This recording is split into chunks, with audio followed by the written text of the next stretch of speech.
تو ایک عالم دین تھے، استاد شہید دست غیب کے، آپ کی صلوات ان کی درجات میں اضافہ فرمائے۔ اللہم صلی علی محمد وآل محمد۔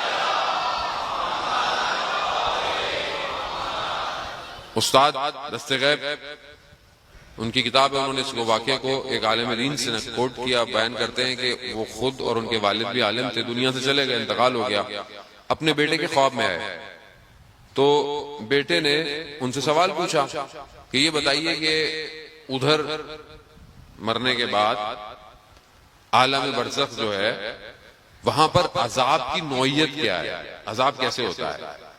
تو وہ کہتے ہیں کہ کسی شخص کو پہاڑوں کے درمیان چھوڑ دو اور اس کے پیچھے بھیڑیے لگا دو اور اسے بھاگنے کی جگہ نہ ملے، کہا عالم برزخ میں عذاب ایسا ہے۔ اور یہ عزیزان محترم یہ حقیقت ہے، روایات، آیات، یہ ساری چیزیں نہج البلاغہ کے خطبے یہ بیان کرتے ہیں، عالم برزخ بہت سخت ہے۔ کہا کہ بھاگ نہ پائے، عذاب ایسا ہے۔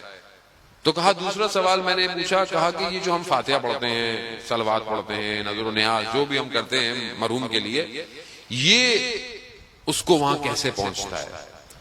تو وہ فرماتے ہیں کہ جیسے بند کمرہ ہو، حبس ہو، دھواں ہو اور اس میں ایک کھڑکی کھل جائے جس سے ایک تازی ہوا کا جھونکا آئے، تمہارا فاتحہ پڑھنا، صلوات پڑھنا مرحومین کے لیے ایسا ہے۔ ایک صلوات پڑھ دیں اپنے مرحومین کے لیے، اللہم صلی علی محمد وآل محمد۔